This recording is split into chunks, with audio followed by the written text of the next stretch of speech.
दुनिया के कुछ राज ऐसे हैं जो समय के साथ पुराने तो होते गए, लेकिन उनका जवाब आज तक नहीं मिला।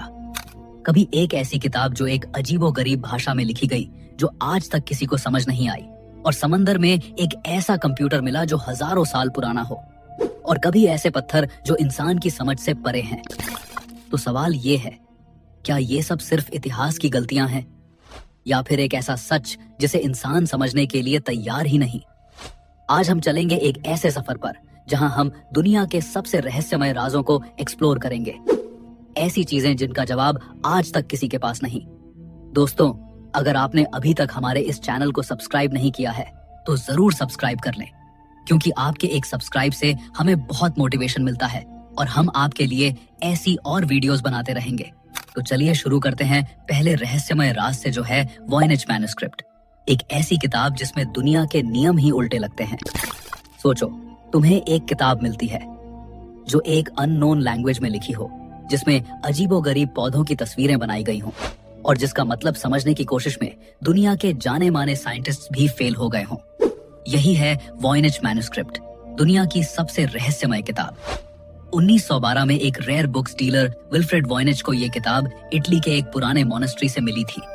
इस किताब के अंदर 240 से ज्यादा पेज हैं, पर आज भी कुछ पेज मिसिंग हैं। रेडियो कार्बन डेटिंग के बाद साइंटिस्ट्स ने कंफर्म किया कि ये किताब साल 1400 से 1440 के बीच लिखी गई थी, यानी लगभग 600 साल पुरानी है। पर असली रहस्य शुरू होता है इसके कंटेंट से। आखिर किताब के अंदर क्या है, आइए जानते हैं। हर पेज पर एक अननोन स्क्रिप्ट लिखा हुआ है। ये लैंग्वेज दुनिया के किसी भी कल्चर, किसी भी सिविलाइजेशन से मैच नहीं करती। इसमें ऐसे सिंबल्स और अल्फाबेट्स हैं जो इंसान ने कभी पहले नहीं देखे, और तस्वीरें कुछ अजीब और अनोखे पौधों की बनाई गई हैं जो रियलिटी में कहीं मौजूद ही नहीं। कुछ पेजेस पर एस्ट्रोलॉजिकल डायग्राम्स हैं, ऐसे स्टार्स और गैलेक्सीज जो मिडीवल यूरोप के लोग जानते ही नहीं थे। सबसे हैरान करने वाली बात, कुछ इलस्ट्रेशंस में naked women strange green liquid में स्नान करती हुई दिखाई गई हैं, जिनके आसपास ट्यूब और पाइप्स जैसी चीजें बनी हैं, जैसे किसी अननोन टेक्नोलॉजी का स्केच हो। कुछ लोग मानते हैं कि ये किताब एक एलियन सिविलाइजेशन का मैसेज है जो हम समझ नहीं पा रहे, और कुछ लोग मानते हैं शायद ये एक ऐसी एंशिएंट सभ्यता का रिकॉर्ड है जो खत्म हो गई और उसकी लैंग्वेज हमारे लिए हमेशा के लिए खो गई। कुछ हिस्टोरियंस कहते हैं कि शायद ये एक मेडिवल मेडिकल गाइड है जो विमेन्स हेल्थ और हर्बल मेडिसिन पर लिखी गई थी, पर अगर ऐसा होता तो लैंग्वेज डिकोड हो जाती। कुछ एक्सपर्ट्स बोलते हैं कि शायद ये एक फेक मैन्युस्क्रिप्ट है जो मिडीवल जमाने में पैसा बनाने के लिए लिखी गई। पर सवाल उठता है, एक फेक किताब में इतना कॉम्प्लेक्स लैंग्वेज और सिस्टमैटिक सिंबल्स क्यों लिखे जाते? 100 साल से ज्यादा हो गए, पर इस किताब का कोड अब तक ब्रेक नहीं हुआ। आर्टिफिशियल इंटेलिजेंस और मॉडर्न क्रिप्टोग्राफी के बावजूद वॉयनेज मैन्युस्क्रिप्ट एक अनसॉल्व्ड पजल है। और सबसे बड़ी बात, हर पेज देखने पर लगता है जैसे इसमें कोई हिडन नॉलेज है जो इंसान से छुपाया गया हो, जैसे ये किताब किसी और दुनिया की साइंस हो। Number 2, Nazca lines. सोचो, एक ऐसा रेगिस्तान जहां मिट्टी और पत्थर के बीच जमीन पर खींचे गए लकीरों से इतने बड़े बड़े डिजाइन्स बने हैं कि उन्हें सिर्फ आसमान से ही देखा जा सकता है। ये हैं नाज़का लाइंस, जो पेरू के नाज़का डेजर्ट में पाए गए हैं। जमीन पर चलने वाले इंसान को ये लाइंस बस रैंडम और अजीब सी खुदाई लगती हैं, लेकिन जब 1930 के आसपास पहली बार एयरप्लेन्स ने नाज़का के रेगिस्तान के ऊपर से उड़ान भरी, तो उन्होंने एक हैरतअंगेज खुलासा किया। वहां पूरे डेजर्ट में 300 से ज्यादा जियोमेट्रिकल शेप्स, एनिमल्स और मिस्टीरियस फिगर्स बने हुए थे। सोचो, किसी ने एक इंसान की शक्ल, एक मंकी, एक जायंट हमिंगबर्ड और एक स्पाइडर रेगिस्तान की जमीन पर खींच दिए, और वो भी इतने बड़े स्केल पर कि उन्हें सिर्फ आसमान से ही समझा जा सकता है। ये लाइंस नाज़का सिविलाइजेशन 200 BCEE से 600 CEE के लोगों ने बनाई थी। रेगिस्तान की अपर लेयर एक तरह की रेडिश ब्राउन मिट्टी से भरी है। अगर इस लेयर को हटा दिया जाए तो नीचे से एक हल्का ग्रे व्हाइट सरफेस निकलता है। नाज़का के लोगों ने इसी सरफेस को एक्सपोज करके लाइंस बनाई। लेकिन सवाल ये है, इतने बड़े और परफेक्ट डिजाइन्स उन्होंने बनाए कैसे? उस टाइम कोई ड्रोन नहीं था, कोई एयरप्लेन नहीं था। जमीन पर खड़े होकर इंसान को कभी समझ ही नहीं आता कि पूरा डिजाइन क्या बन रहा है। कई स्कॉलर्स कहते हैं कि नाज़का लाइंस एक तरह का एस्ट्रोनॉमिकल कैलेंडर थी। ये फिगर्स स्टार्स, कॉन्स्टलेशंस और सोल्स्टिस के टाइम अलाइन होते हैं। मतलब शायद उनका रिलेशन आसमान के तारे और प्लैनेटरी साइकिल्स से था। एक थ्योरी के मुताबिक ये लाइंस एक तरह की सेरेमोनियल पाथवेज थी। मतलब लोग इन पर चलकर रिचुअल्स करते थे, शायद पानी के लिए प्रेयर्स, क्योंकि नाज़का एक बहुत सूखा एरिया है। सबसे पॉपुलर और थ्रिल वाली थ्योरी ये है कि ये लाइंस किसी एलियन सिविलाइजेशन के लिए बनाई गई थी, एक तरह के लैंडिंग मार्क्स, जिससे वो आसमान से आइडेंटिफाई कर सके। क्योंकि उस तरह की स्केल और परफेक्शन बनाना इंसान के लिए उस टाइम ऑलमोस्ट इम्पॉसिबल लगता था। कुछ एक्सपर्ट्स कहते हैं कि ये एक तरह का अंडरग्राउंड वाटर मैप था।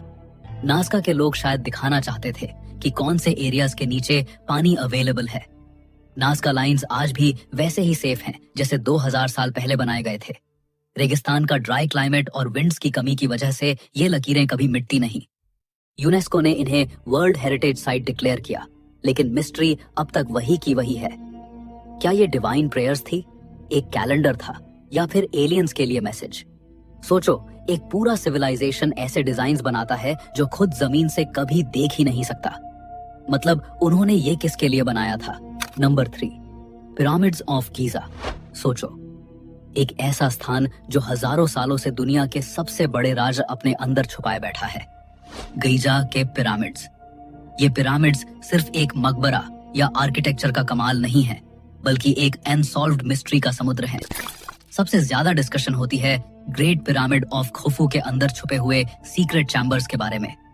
जब इस पिरामिड का कंस्ट्रक्शन हुआ था लगभग 4500 साल पहले, तब उसे इतनी एक्यूरेसी के साथ बनाया गया था कि आज के मॉडर्न इंजीनियर्स भी हैरान हो जाते हैं। 2017 में एक scientific project scan pyramids mission ने एक ऐसा डिस्कवरी किया जिसमें म्योन रेडियोग्राफी टेक्निक का यूज हुआ। ये एक तरह की कॉस्मिक रे इमेजिंग है जो वॉल्स के अंदर छुपे स्पेसेस को डिटेक्ट करती है।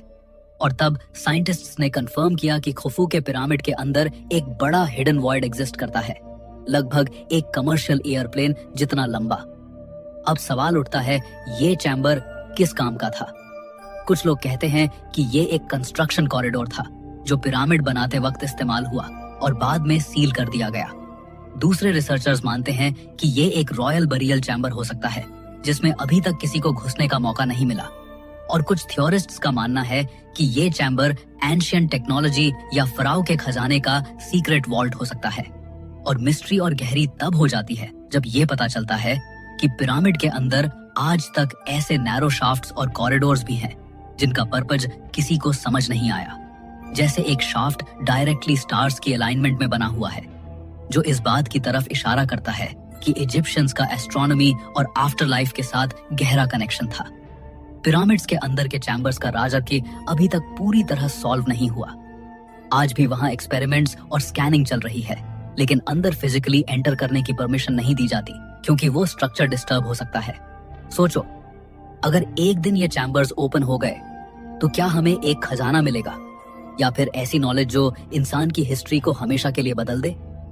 पिरामिड्स के अंदर छुपा ये सीक्रेट चैम्बर अभी भी दुनिया का एक ऐसा राज है जो हर जनरेशन को चैलेंज करता है। Number 4, Easter Island Moai statues.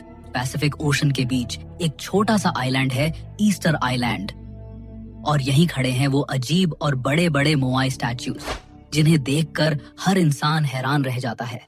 वहां जमीन पर 13 फीट से लेकर 30 फीट तक के पत्थर के इंसान जैसे चेहरे खड़े हैं। कुछ का वेट 80 टन तक है, और ये सब स्टोन टूल्स से बनाए गए थे। मतलब ना कोई मशीन ना आयरन, सिर्फ प्रिमिटिव टूल्स। सबसे बड़ी दिक्कत यह है कि इतने बड़े पत्थर काटकर उन्हें माउंटेन के क्वेरी से लेकर किलोमीटरों दूर तक कैसे ले जाए गए। वहां के लोकल्स कहते हैं कि स्टैच्यूज चलकर अपने आप जगह तक गए। ये बात सुनने में अजीब लगती है, लेकिन इसी वजह से मोआई स्टैच्यूज और भी ज्यादा मिस्टीरियस हो जाते हैं। कुछ आर्कियोलॉजिस्ट्स कहते हैं कि शायद वो लोग रोप्स और वुडन लॉक से खींच कर लाए होंगे, लेकिन प्रैक्टिकल एक्सपेरिमेंट्स करने के बाद भी आज के मॉडर्न लोग इन्हें मूव करने में स्ट्रगल करते हैं। फिर एंशिएंट आइलैंडर्स ने ये कैसे किया होगा? दूसरा बड़ा सवाल है, ये स्टैच्यूज बने क्यों? कुछ लोग कहते हैं कि ये एंसेस्टर्स की स्पिरिचुअल गार्डियंस हैं जो आइलैंड की रक्षा करते हैं। दूसरे कहते हैं कि ये पावर और अथॉरिटी दिखाने का एक तरीका था। और कुछ थ्योरीज ये भी कहती हैं कि शायद ये एक लॉस्ट सिविलाइजेशन का हिस्सा थे जो एडवांस थी और अपने साथ अपना नॉलेज लेकर गई। और भी डरावनी बात यह है कि रिसर्चर्स कहते हैं इन स्टैच्यूज के नीचे पूरे बॉडीज भी हैं, सिर्फ हेड्स नहीं।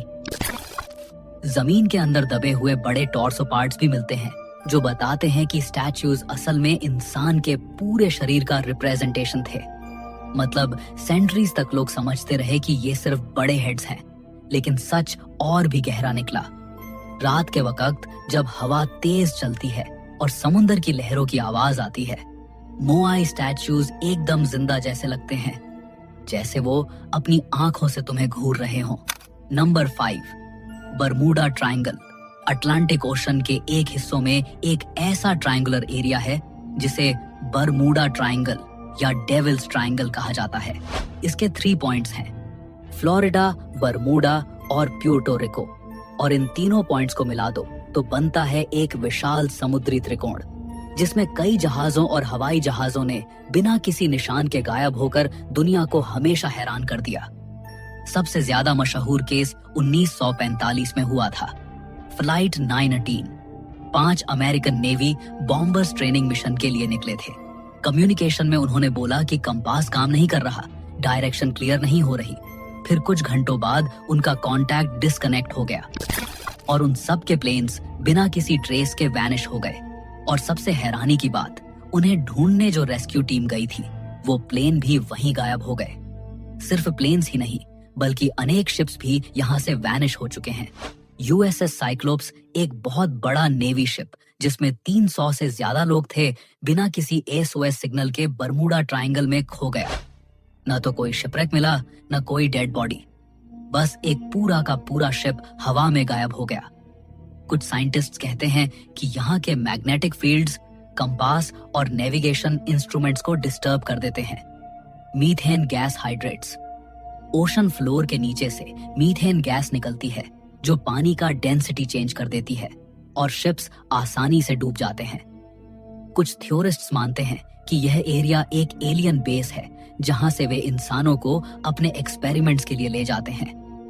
एक और थ्योरी यह कहती है कि बरमूडा ट्रायंगल एक प्राचीन लॉस्ट सिटी अटलांटिस की एडवांस टेक्नोलॉजी के ऊपर है जो अभी भी एक्टिव है। हजारों इन्वेस्टिगेशंस के बाद भी बरमूडा ट्रायंगल का असली राज अभी तक खुला नहीं। कई एक्सपर्ट्स कहते हैं कि यह सब बस नेचुरल एक्सप्लेनेशंस हैं, लेकिन सच ये है जितने भी केस यहाँ रिपोर्ट हुए हैं उनका पूरा पूरा जवाब किसी के पास नहीं है। Number 6, shroud of Turin. दोस्तों, अब चलते हैं एक ऐसे राज की तरफ जो धर्म, साइंस और हिस्ट्री तीनों को हमेशा से कंफ्यूज करता आया है। ये राज है श्राउड ऑफ ट्यूरिन, एक पुराना कपड़ा जो दुनिया भर में सबसे ज्यादा डिबेट और रिसर्च का सब्जेक्ट बना हुआ है। सोचो, एक ऐसा कपड़ा जो इतना पुराना है कि उस पर एक आदमी की पूरी बॉडी का फेंट सा इमेज दिखाई देता है। ये कपड़ा इटली के ट्यूरिन शहर में रखा गया है और इसी वजह से इसे श्राउड ऑफ ट्यूरिन कहा जाता है। बहुत से लोग मानते हैं कि ये वही कपड़ा है जिसमें जीसस क्राइस्ट को उनकी डेथ के बाद लपेटा गया था। इस श्राउड पर एक लंबे दाढ़ी वाले आदमी की पूरी बॉडी की आउटलाइन नजर आती है, जैसे किसी ने फोटो खींचकर कपड़े पर छाप दी हो। उस इमेज में आदमी के चेहरे, हाथ, पैर और पीठ तक के निशान दिखते हैं। और सबसे हैरत की बात यह है कि उस आदमी के शरीर पर वही वुंड्स हैं जो बाइबल में जीसस के क्रूसिफिक्शन के वक्त बताए गए हैं। हाथों और पैरों पर कीलों के छेद, पीठ पर मार के निशान और सिर पर कांटों का ताज। साइंस ने इसको समझने की बहुत कोशिश की है। 1988 में कुछ साइंटिस्ट्स ने कार्बन डेटिंग टेस्ट किया और बोला कि श्राउड सिर्फ 700 साल पुराना है, मतलब जीसस के टाइम का नहीं हो सकता। लेकिन बाद में और रिसर्चर्स ने कहा कि श्राउड